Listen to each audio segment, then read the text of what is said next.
প্ৰচাৰ অভিযান চলাই আছে আজি গুৱাহাটী পঞ্চায়তত আছে এইখন সভা হ'ল আৰু কেনেকুৱা ধৰণৰ মই আচলতে বহুত সভা কৰিব খোজা নাই মই মোৰ কথা কৈছোঁ হয়তো ইমান ডাঙৰ মানুহ নহয় তথাপিতো তেখেতলোকে সুশান্ত বৰগোহাঁই ডাঙৰীয়া আৰু কুশল ডাঙৰীয়া এটা সভা কৰি থকাৰ কাৰণে আহিলোঁ ইয়াৰ পৰা মই আৰু তপন গগৈ ডাঙৰীয়া মৰিয়নি লৈ যাম মই আকৌ কৈছোঁ বাৰে বাৰে কৈ আছোঁ যে এই সমষ্টিটোত আমাৰ বিজয় নিশ্চিত আমি এতিয়া ভোটৰ ব্যৱধানটো বঢ়াবলৈ চেষ্টা কৰি আছোঁ ৰাইজৰ দলৰ প্ৰাৰ্থীগৰাকীৰ ঘৰ ইয়াতে এই অঞ্চলত তেখেতক চিনি নাপায় তেখেতে গুৱাহাটীত থাকে বানপানীৰ সময়তো তেখেতে ইয়ালৈকে নাহে হাতীয়ে উপদ্ৰৱ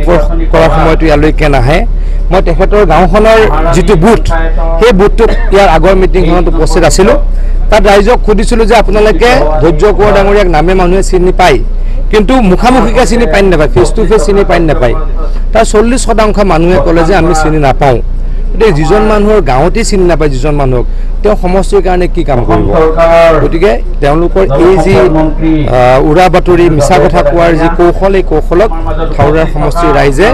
নেওচিব আৰু আমাৰ দলক বহু ভোটৰ ব্যৱধানত জয়ী কৰাব আৰু এটা কথা মানে কি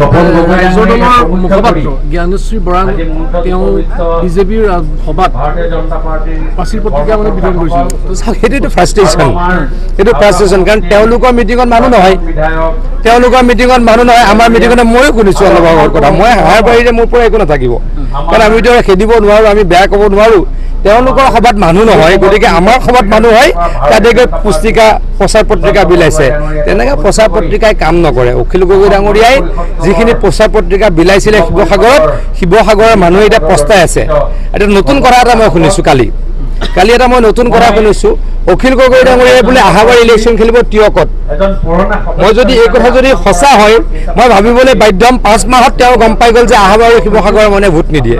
কাৰণ মই শিৱসাগৰ বহুকেইদিন আহিলোঁ এই 5 মাহত শিৱসাগৰৰ মানুহকে যে আমি পস্তাই আছোঁ কিয় ভোট দিলোঁ এজন মানুহক আৰু অখিল গগৈ ডাঙৰীয়াটো চালাক মানুহ